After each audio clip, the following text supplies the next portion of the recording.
welcome to the Crushing Iron Triathlon Podcast. I'm Mike, and I'm here with Coach Robbie. And today, what the heck are we going to talk about? Politics?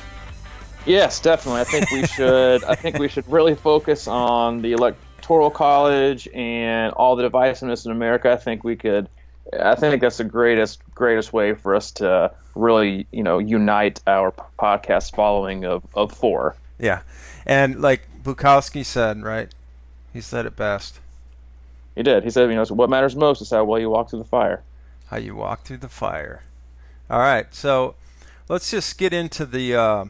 What are some things maybe that people think they should be doing and are doing, but maybe it's not the best thing for them to doing? I don't know if you want to call them myths or bad habits or like fads, but what's the hot button out there right now that maybe isn't necessarily the answer? Man. Yeah, the new, I think there's a lot of general triathlon myths or fads. A few of them come to mind. I'll just start off with one is if you're going to do an Ironman next year, you better do a marathon in the winter. You got to do the marathon training. You got to do a marathon before you do the Ironman. And I think it's the most ridiculous, poorly planned, ultimate. It's a season ruiner, in my opinion. Wow. I've never. Strong. It is strong. It's a conversation I have with every new athlete I have, or even current athlete. Is like, hey, if you am I going to tell you to not do a marathon? Absolutely not. And let me rephrase that. Is that if you want to do one, it better be in January, February. Mm-hmm. And then your race better be 6 months away. I think mid-February, late February is probably the cutoff because most people try to start getting into the racing around May. But if you can't do one, and if you can't carry over your fitness from for example, if you're going to do if you do a 2016 early summer, late summer, early fall Ironman, I think it's great if you want to rest a little bit, take some active recovery, do a small little build up. You've got great base fitness. You've already obviously just ran a marathon, or finished a marathon. So if you can not just take 8 weeks off and just fatten up and get slow, you can carry over a lot of that fitness and probably execute a decent marathon a couple months later. If you start totally over, I think it's a terrible idea. It wrecks your body. You'll totally give up on swimming. You will totally neglect your cycling. And if you do one, which a lot of people do in March or April, it's going to take you 2 weeks to effectively really, really taper well for it. And your cycling is going to suffer beforehand. And then afterwards, you're wrecked. I mean, from a physiological standpoint, I think a marathon is much harder on your body than 70.3.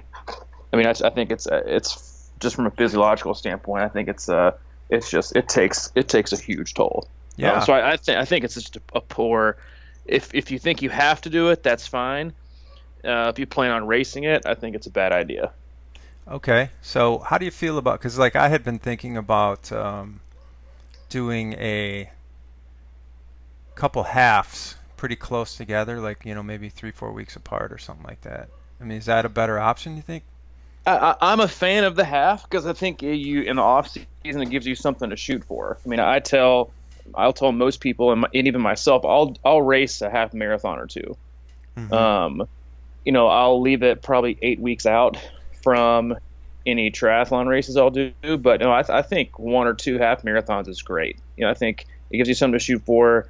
You're going to get speed work in, which is great. You're going to accumulate some mileage, and the mileage and the volume isn't so high that you're going to feel like you just absolutely have to neglect the other 2 aspects of triathlon. Yeah. And no. So I think I did Tom King last year, which I think is a March race, and then that fell in line. And after that, I got back into regular triathlon training. But for me, I am a big fan of running just a ton of running in the fall and the winter. And so what better way to kind of cap that off and keep you motivated and consistent than having a little, a 10K, 5K, or a half marathon. Yeah. And you're right. It's a keep you motivated. It's a psychological thing. It's nice to have something in there that kind of feels formal and put you on the starting line for real. Mm-hmm. Just quickly, because that idea of a full marathon being more draining than a half Ironman, I fully buy into that because, I mean, while I haven't run a full marathon, because I'm so afraid of what the fallout of that physically, especially during a training season.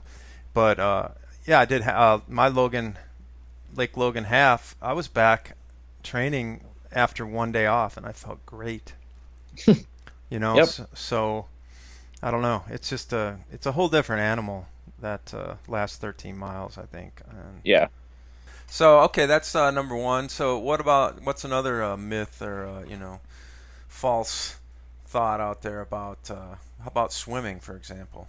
Swimming's a good one. I wouldn't necessarily say it's a false thought, but I think that for the majority of athletes that are starting swimming, there's way too much focus that you have to include drills and kicking in every single workout. You really have to get a good feel for the water. You got to do all these drills, and if you're going to only spend, honestly, like I would say most triathletes spend 10%, maybe even 15 or 20% of their set for swimming, and they spend it doing drills or kicking.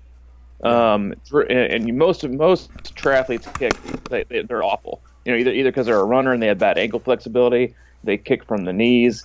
They're just reinforcing bad habits. And then the drills, if you're only going to spend 10 to 20% of your set of your swim workout, and then the other 90% or 80% you're going to be spending just reiterating other bad habits. Well, which one do you think is going to take precedent when you get in the water to do a race? It's going to be the 80%. So what I always tell the triathletes I work with is, you can just put your kickboard on Craigslist. We're never going to use it. Throw it away. Drill wise, the only real drill that I actually really do like is maybe an occasional some sculling, and that's just to get a feel for the water. But the biggest thing is just most triathletes need to gain arm fitness so they can hold the proper stroke. Most triathletes know how to hold the proper stroke. They know what this proper stroke's supposed to be. They know where to enter. They know how early their catch is going to be. They're just not strong enough to do it. They just don't have the arm fitness to do it. It's like Michael Jordan, for example, fourth quarter. If he starts hitting the front of the rim, did he just forget how to shoot? Right. No. No. His legs are done. His fitness is struggling. So that's the same thing to incorporate the triathletes. Is cut out the drills, get it to where you can actually, hold some kind of form for a long period of time. Then maybe work in some strength work, which is what I do with my athletes. Is we get some good arm fitness, we get some good anaerobic conditioning, and then we'll start to throw the band in and the buoy in and start to do some strength work where you can slow it down, get stronger, and move forward. But as far as wasting your time, I mean, driving to the pool, changing, getting in the water, spending the first 20 minutes of your hour workout doing worthless drills. Yeah. Come to the gym 3 times a week and you just wasted an hour. Yeah. It's not worth it. Yeah.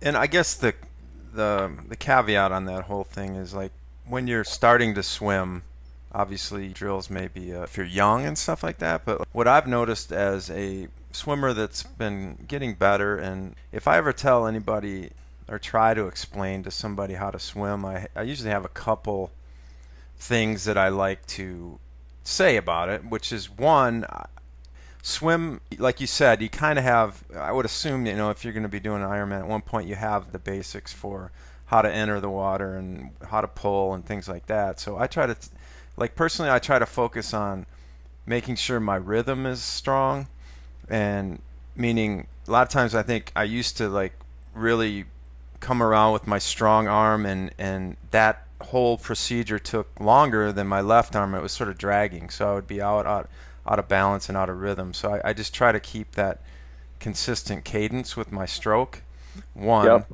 And two, I really focus on trying to, and correct me if I'm wrong, but get long and focus on my core and my lats, and using those in that rhythm.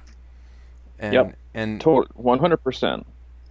instead of you thinking really about said where it. my hand's going in all the time and all that business, obviously that's a huge part of it if you want to swim ultimately to your best. But for the most part, we're probably in the ballpark and gaining strength like you were talking about by swimming. And a lot of times I'll stop and rest. I'll try to stop and rest when I'm getting way off of that pattern that I want to stick to, just because I've always felt like bad form creates worse form. So I don't know. No, I think you really touched on a great point, is to not overthink it. Swimming is the stroke and the entry, the early vertical form and the exit is very simple. It's all in a rectangle. And this, we'll touch on this in a totally different podcast, but you said something that stuck out, which was, I just try to reach as far as I can. So if you're standing, nose to a wall, and I said, Mike, I want you to reach up as far as you can. You're going to reach square out and to the right if you're using your right arm. You're not going to go across your body, because because you're going to go short. And that's the perfect entry for a swim stroke. So it's not over. Don't overthink it, and don't break it down to 25 different drills. And if you do strength work and you do band work and buoy work, you're going to strengthen your core, and that's how you keep good balance in the water. Kicking is overrated for most triathletes when it comes to keeping good body position in the water. It's more has to do with your core and your trunk, not your legs. And so it's just another waste of time in areas where you can improve a lot more efficiently. Yeah.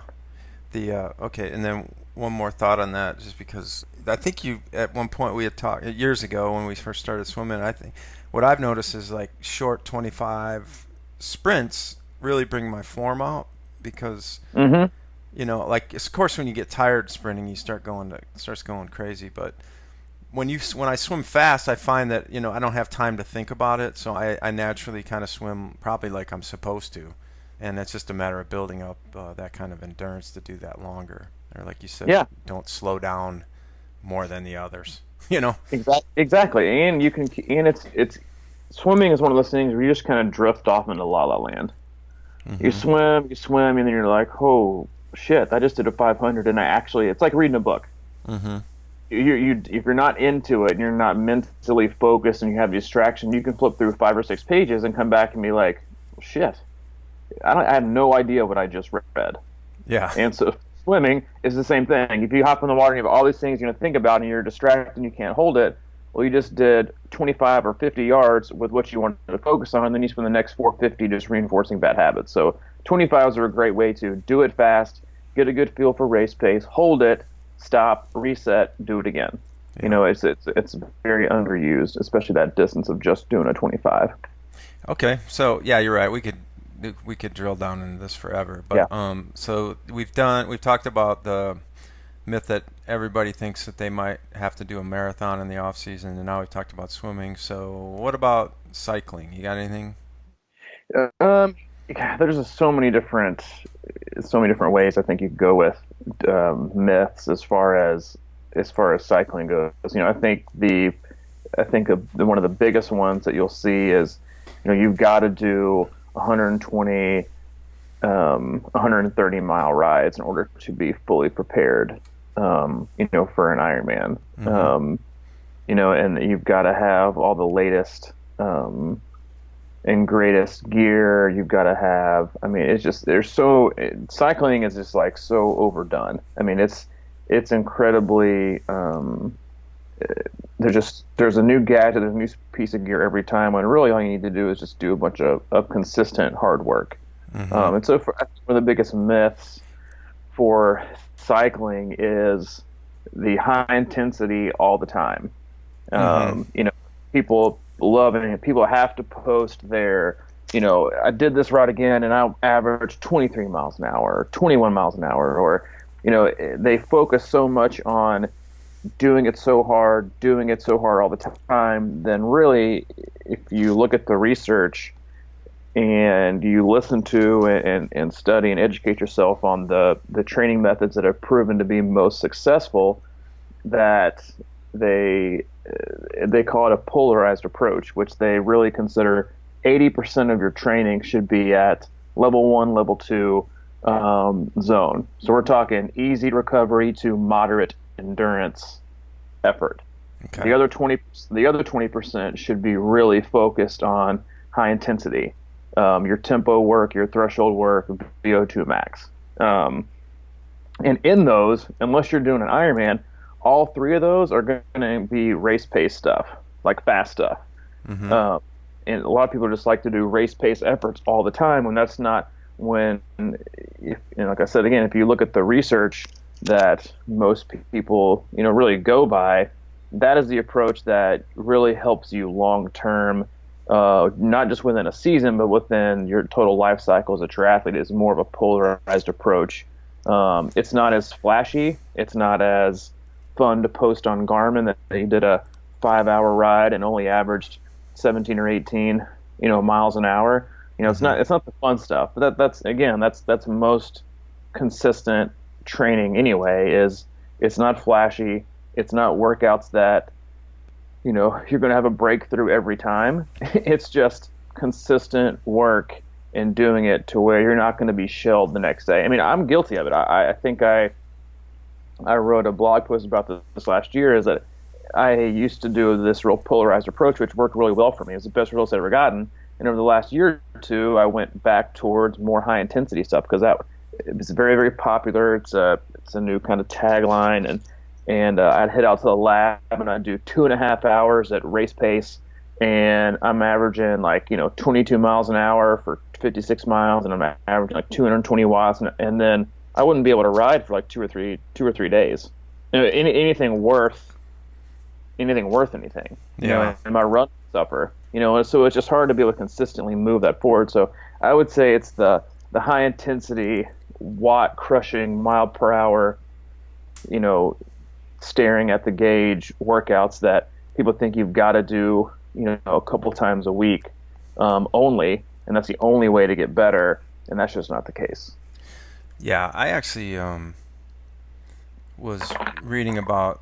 I was kind of, me. I'm kind of always looking for the shortcuts or whatever. But this one guy was talking about how to maximize your bike, I guess it was, and he was kind of talking about that the short rides during the week, whatever. It's just all about the effort, and then he would throw in your weekend ride would be his weekend rides would be 4 hours or whatever, and he would always say, and casual ride.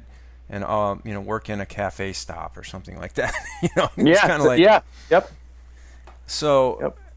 Yeah, I can totally get that, because it's such a psychological thing too. Because if you know every time you got to get on that bike, you're going after it, or you think you got to go after it, you really lose interest in it pretty quickly. Yeah. There's something really enjoyable about knowing that you're going to stop 2 hours in and have a latte or something, or I don't know, and then kind of get back on and cruise. Riding a bike used to be enjoyable when we grew up. And then we try to always make it uncomfortable. And I think that's such a huge part of it. If you get on the bike the day of the ride and really are looking forward to riding it and riding it hard, I think that's a big step. And I'd like to add one more thing to the posting workouts thing, which I fell prey to early. But now, can we just please move away from that? And because I don't believe anything I see anyway. When somebody says they just crushed a track, I think you post your damn race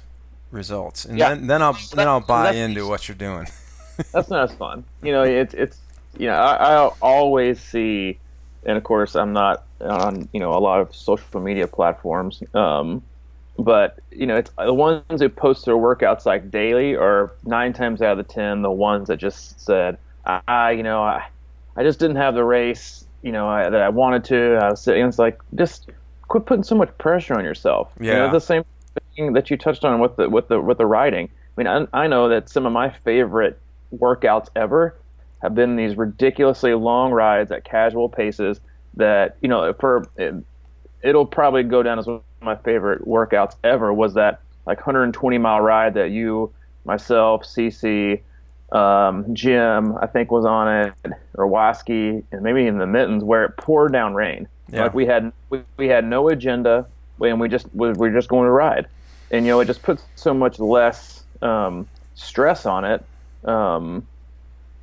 It's same thing with the workouts. If you don't hit your numbers every single workout, it's a lot of pressure, and you start to dig and dig and dig and dig and dig yourself a hole. To you wake up one day and guess what? You're overtrained and you're injured. And the worst part is you have probably like started to just not like it anymore. Yeah. You just don't like it, and that is the training consistency is the biggest indicator of future success, not one workout where you just like, see, look at me, I just crushed this workout. I PR'd, you got workout PR people. Yeah. Every week they PR a workout. I mean, there's this, one guy I used to follow all the time who every week was like a PR and every race was a fail. You can't do it. You can't PR every week and expect to hold up throughout the season, and your body's just not made that way. The professionals aren't made that way, and neither are us, normal average age group athletes. Yeah. In some kind of way, I've always tried to structure my workouts as in with the goal in mind of PRing on race day, which sounds obvious, but if you have something in you like an amazing day, your most amazing day, why not save it, or like at least build to it, because you know how you feel after a race, for one. You don't want to go right back at it. So I think it's all about building the next piece of momentum in training, and certainly you want to push yourself to the limits a little bit, but Yeah, I mean it's perfectly okay to strike the match every once in a while just to kind of see where you're at. mm-hmm. But burning those matches, you only got a couple.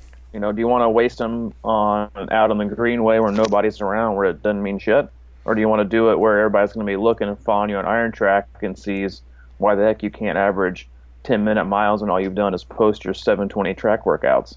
Yeah. It's just you gotta pick and choose. Yeah, you are right about that, putting pressure on yourself too. I mean, I like to do that a little bit in general, just because oh man, I said this, I better, I'm out here on the course now and people are watching, I got so there's good to that too. But yeah, I think that if you aren't going to use that in the proper manner, or you can't use it that way, then it's a tough way to set yourself up to fail. Exactly. Yep. All right. Well, let's just talk then a little bit about post Ironman Blues and see what happens here. Okay. So I guess the first question is, I mean, you personally, we just we did September 11th. It's been a couple months now, but did you struggle this year at all with the traditional, or in the past have you struggled with it, or? It's I've never really struggled that much with it. I mean, but then again, my reasons for doing each Ironman have probably are totally different. Yeah. I think that this year was a little bit different just because it was such a stressful time leading up to the race with Hayden. He was in the NICU, newborn, race, and then had some other life circumstances going on, and so it was just like, okay, time to breathe. Up until that though, it was probably my most favorite, most enjoyable year of training. I didn't do a half Ironman, which I'm fine with, obviously. But for most people, and I think every other year, is I take a couple weeks off, and this year was a good example. Like I took 2 or 3 weeks off. Did some easy rides, easy spins, nothing really, super structured. and then I did kind of two what I call like test weeks where I would plan out a week of what I probably should do, and then just kind of see where my body took me. Yeah. Um, if I was mentally engaged, I would keep going. If I just even remotely got mentally disengaged, I'd scratch it. And so I went through about 2 weeks where I get a couple of workouts in, not as much, bail, and then this week, for whatever reason, it finally clicked. And I worked out every day this week. Ran 5 days and back into my running 6 days a week. Hit the trainer 4 times, and so I'm back in the groove. I don't know what it is, but it just maybe I think some of it's the nice fall weather. I think it's just a great time of year to be outside if you can. Yeah. That was my so that this is my week and I'm back. But I've never struggled a lot with it, but again, I think it's your motivation and reason for doing it has more of a effect on what happens after it than your actual performance. Yeah, I 100% agree with that. I was formulating a couple thoughts about this earlier, and to me, it's about like there's a couple things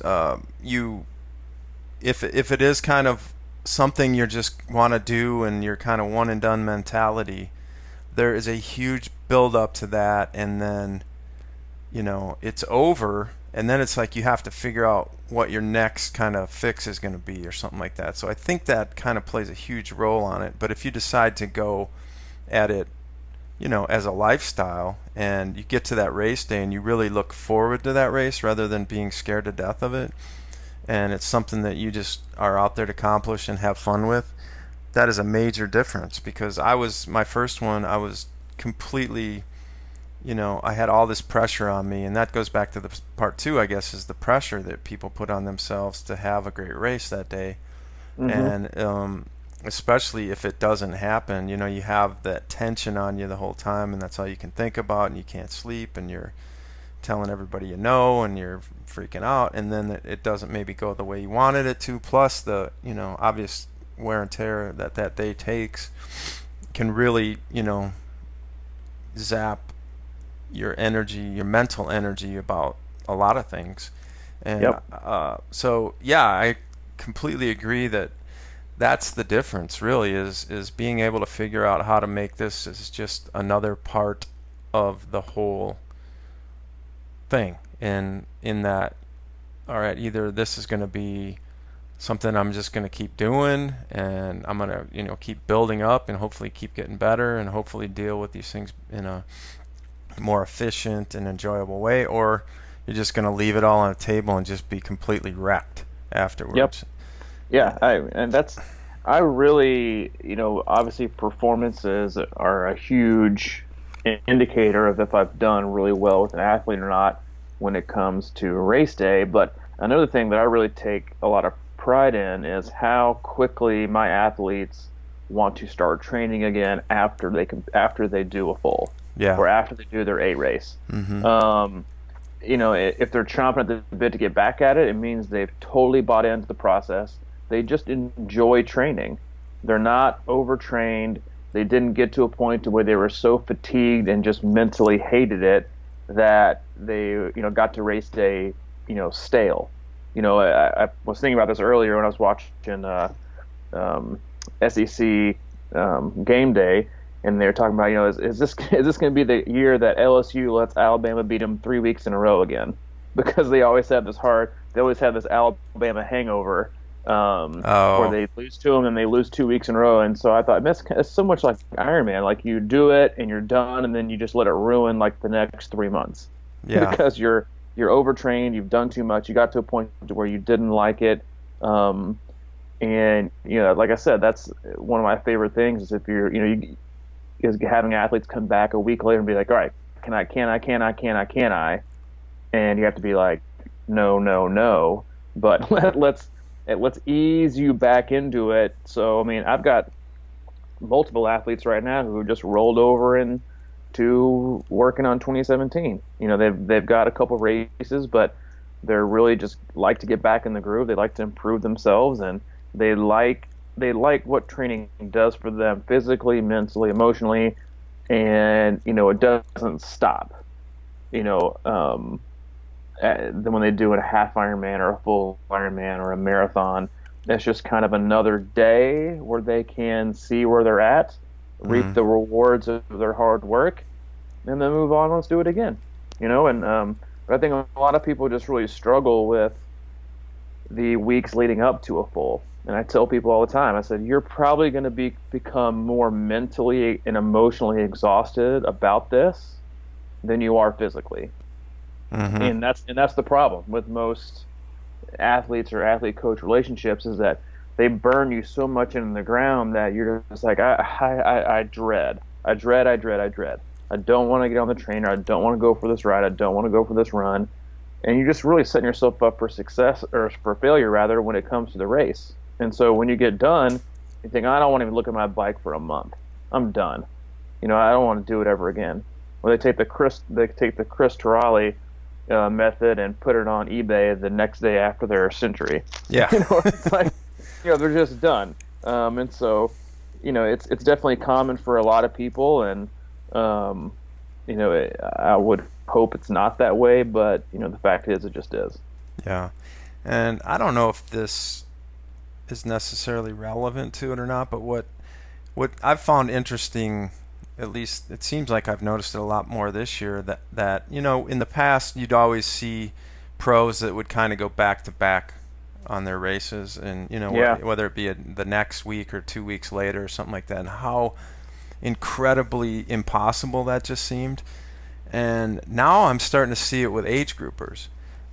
So that leads me to think that it's just like Ironman in general. The more and more people that do it, the more people you're close to that that actually do it, that kind of makes you go, wow, if they can do it, I can do it.